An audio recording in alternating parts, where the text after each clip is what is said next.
Hello everyone.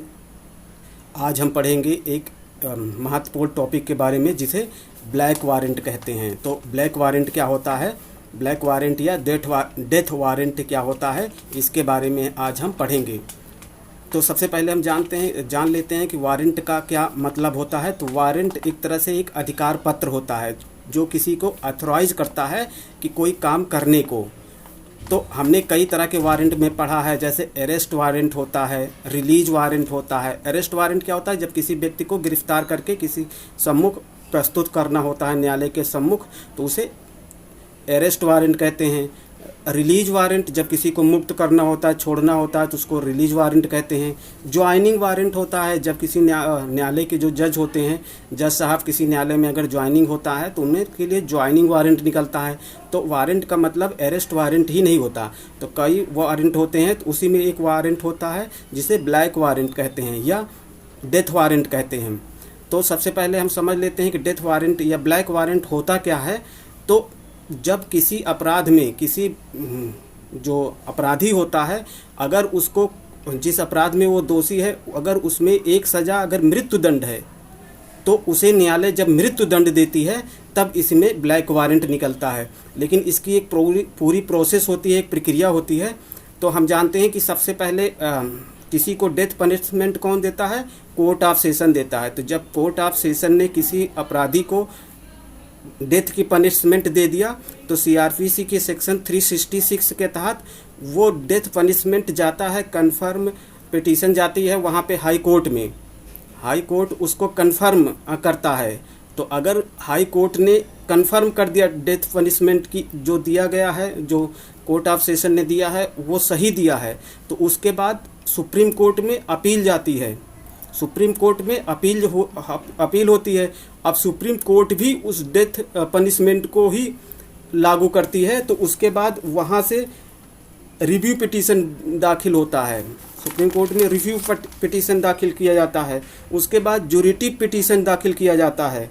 उसके बाद राष्ट्रपति के पास जाता है पार्डन पिटीशन, कि राष्ट्रपति अगर क्षमा करना चाहें तो क्षमा कर सकते हैं।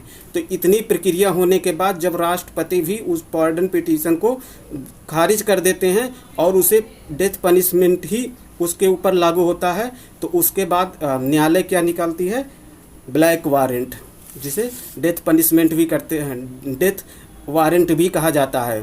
तो ब्लैक वारंट क्या होता है, एक तरह से एक अधिकार पत्र होता है जो जिसमें लिखा होता है किस व्यक्ति को, उसका नाम लिखा होता है, कहाँ पे उसको फांसी देनी है, और फांसी की सज़ा कब तक दी जाती है, जब तक उस व्यक्ति की मौत ना हो जाए।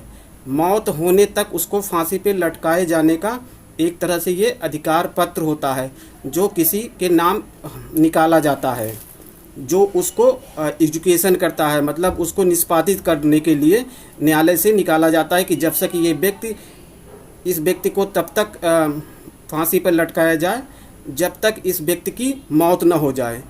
तो जो ब्लैक वारंट होता है उसका प्रारूप दिया है सीआरपीसी के सेक्शन, और सीआरपीसी के शेड्यूल फर्स्ट में दिया गया है, प्रारूप 42 में ये प्रारूप दिया गया है। तो आइए एक बार इसके प्रारूप को देख लेते हैं। उसके पहले आपने ये सब समझ लिया कि कोर्ट ऑफ सेशन किसी व्यक्ति को डेथ पनिशमेंट देती है। उसके बाद 366 के तहत हाई कोर्ट के पास जाता है कन्फर्म पिटीशन। अब हाई कोर्ट भी डेथ पनिशमेंट ही लागू करती है। तो सुप्रीम कोर्ट में अपील होती है। अपील होने के बावजूद भी उसके पास डेथ पनिशमेंट ही लागू करता है सुप्रीम कोर्ट। तो उसके बाद रिव्यू पिटीशन होता है, उसके बाद ज्यूरिटिव पिटीशन होता है, उसके बाद राष्ट्रपति के पास जाता है पार्डन पिटीशन। और राष्ट्रपति भी अगर डेथ को ही यही सज़ा बरकरार रखते हैं तो उसके जिस व्यक्ति को डेथ पनिशमेंट मिला हुआ है उसके नाम एक ब्लैक वारंट जारी किया जाता है, जिसको डेथ वारंट भी कहते हैं। तो इसका प्रारूप एक बार हम देख लेते हैं। इसका प्रारूप दिया है सीआरपीसी के शेड्यूल फर्स्ट में दिया गया है। तो उसमें ये लिखा होता है कि इस व्यक्ति को तब तक फांसी पर लटकाया जाए जब तक इस व्यक्ति की मौत न हो जाए। तो आइए इसके प्रारूप को एक बार देख लेते हैं। तो ये प्रारूप है फॉर्म नंबर 42 डेथ वारंट का, ब्लैक वारंट का, जिसमें लिखा होता है to the officer in charge of the jail at whose name of prisoner, मतलब जिन जिन लोगों को फांसी की सज़ा दिया जाना है, फर्स्ट सेकेंड थर्ड जितने भी लोग होते हैं उन सब का नाम लिखा होता है, केस नंबर लिखा होता है, कैलेंडर वर्ष लिखा होता है, कब सेशन कोर्ट ने कब दिया है इनको, कब सज़ा दी गई है, warrant of court, death, committed your custody under the sentence of death, where is the high court at the confirm, अगर हाई कोर्ट ने कन्फर्म कर दिया है, this is authorized the required you to carry the said sentence into execution by causing the said of the hanged by the neck until he we dead, मतलब जब तक इनको फांसी पर लटकाया जाए, कब तक लटकाया जाए कि जब तक ये, मतलब जो प्रिजनर का नाम दिया है, जो कैदी हैं, इन लोगों की जब तक मौत ना हो जाए, मतलब जो प्रिजनर है या प्रिजनर्स हैं, अगर एक लोग हैं तो एक लोग या जितने लोग हैं जिनको फांसी दी जानी है तो इनको कब तक फांसी पर लटकाया जाए, जब तक इनकी मौत ना हो जाए। And return the warrant of और कोर्ट, और जब ये सज़ा दे दिया जाए, जब इस सज़ा का निष्पादन हो जाए तो इसको हाई कोर्ट, इसको कोर्ट में लौटा दिया जाए, डेट दे दिया जाता है, फिर उसके बाद सिग्नेचर हो जाता है, उसके बाद सील जो कोर्ट ने जारी किया उस कोर्ट का मुहर लगा दिया जाता है, और जब सज़ा दे दी जाती है, मौत की सज़ा का निष्पादन हो जाता है तो उसी कोर्ट को वापस कर दिया जाता है। तो इस प्रकार आपने देखा कि एक मौत की सज़ा देने में कितनी लंबी प्रक्रिया होती है।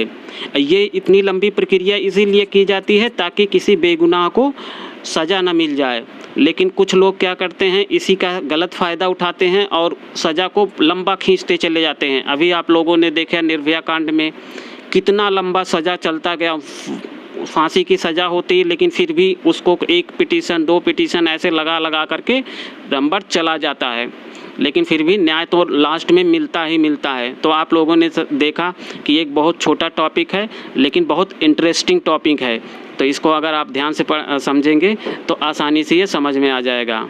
तो आशा करते हैं कि आपको ब्लैक वारंट के बारे में समझ में आ गया होगा। धन्यवाद।